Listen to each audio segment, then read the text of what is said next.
You're not going to believe this. You can't even believe this. Now, this guy's a cop, and he was flim-flammed and conned by a prostitute.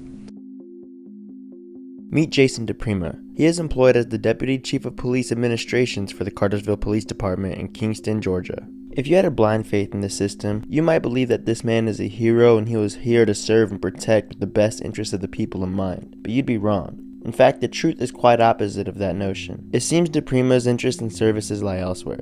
On September 1st of this year, Jason diprima was arrested in Polk County, Florida, a whole state away, for essentially trying to pay to play, for lack of a better term. He was in Orlando attending an American Polygraph Association seminar, but he fell to his more perverted urges on his downtime, resulting in national humiliation and family turmoil. Watch as Sheriff Grady Judd explains this operation. Well, let me introduce you to what I consider a high-profile arrest. This is Deputy Chief Jason diprima of the Cartersville Police Department. As I understand it, after talking to his chief, he's been there almost 30 years, graduate of the FBI Academy, well-respected police officer in town. Did you notice I said in town? But he was out of town. That's right, he was at an American Polygraph Association meeting in Orlando, Florida.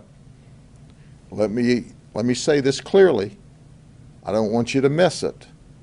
Driving an unmarked vehicle that was normally assigned to the DEA task force, meaning their officer assigned to the task force would have driven this vehicle.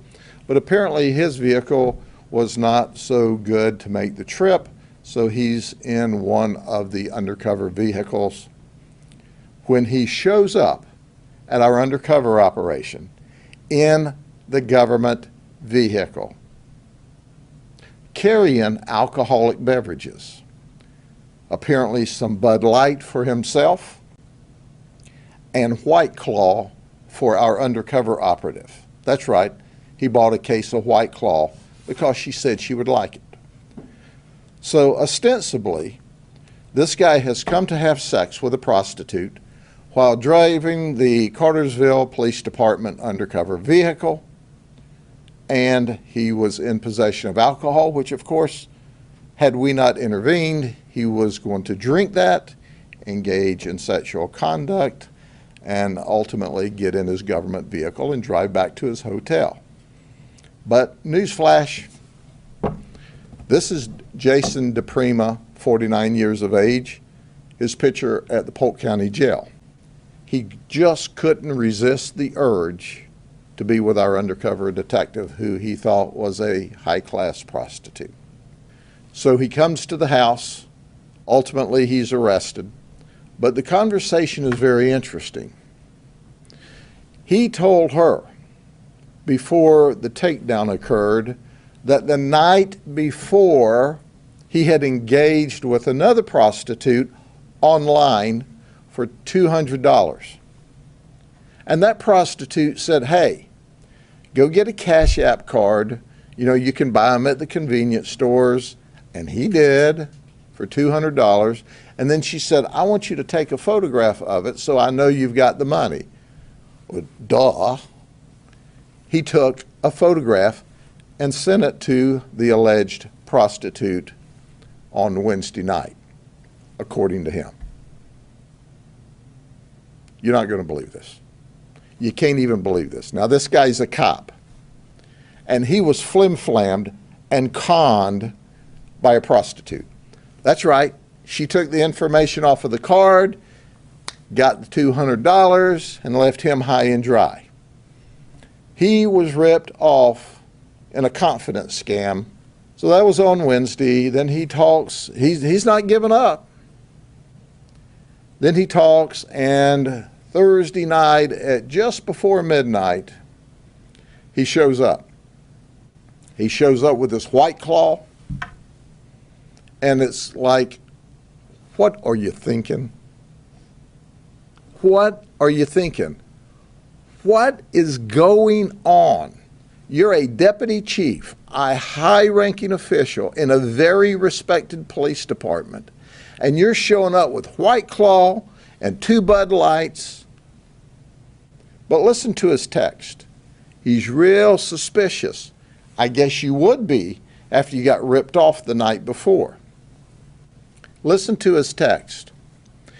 If you're legit as you seem, we will have fun. If not, I'm riding around with a case of White Claw, feeling girly. Well, he got to feel arresty when we put him in jail. So, if all else fails, he can write a book. How to Ruin Your Career in 3 Easy Steps. Start out by going to Florida to a polygraph association school. Then lie to the detectives when they investigate and ask you questions. Oh, he made admissions.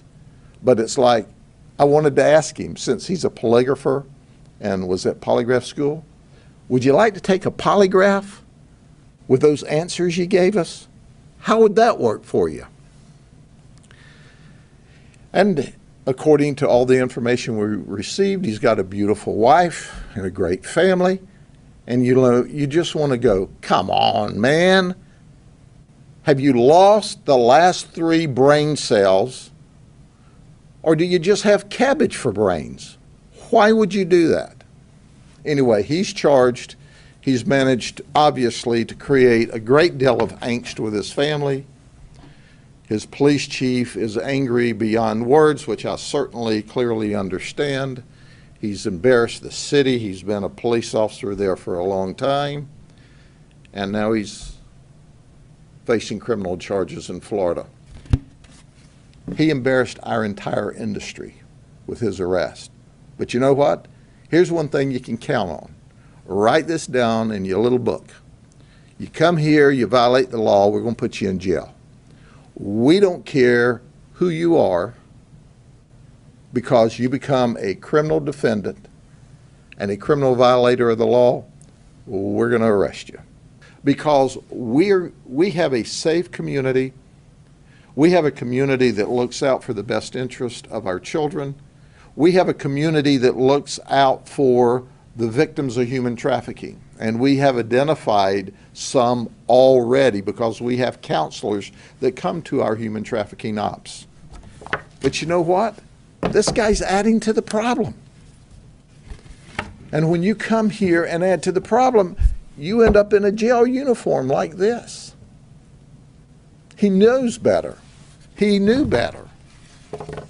But you've got to not only hold the community to the standards of the law, you've got to behave and follow the law too, and he didn't. So I think it's safe to say that Jason diprima is probably going to be losing his job, as he's facing criminal charges now. What do you think the punishment of his charges should be? Let me know in the comment section and let's have a discussion as to why you believe what you do. I gotta give props to Grady Judd for going in on this officer, as every good cop should do to every bad cop in their department. But it's imperative that we maintain transparency across departments nationwide so things like this do not happen in the future. Cops should be held accountable to the same standard that the people are. They are not above the law. And videos like this remind us that we the people must point the finger and check authority, just as authority checks us. If you enjoyed today's video, be sure to subscribe and hit the thumbs up, and also consider clicking the bell so you don't miss out on future videos. As always, thank you for tuning in. This is San Joaquin Audits, and I'll be back with another video soon. San Joaquin, San Joaquin.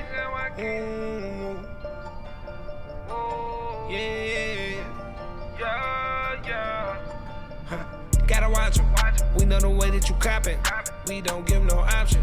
Camera gon' shoot in 9 minutes. Keep that rollin', no stopping. They don't know now, we gon' teach them everything. By my country, everything. This my country, every day. False conviction, you got a power addiction. We on the road, me and the bros, telling the story so everyone know. Send them to hell, little Nicky. San Joaquin, shout out the group. We gon' show the world, don't miss it. My whole team on a mission. My eyes wide open, I see everything you doing. We gon' check the law. I know my rights like I passed the bar. I'ma make sure you know yours and all. Home of the brave, free us all. Can't do it all and we standing tall. Only real criminals behind bars. Only real criminals behind bars. Ooh, excuse me, Mr. Officer. Why you wanna pull me over for? This is public property. You not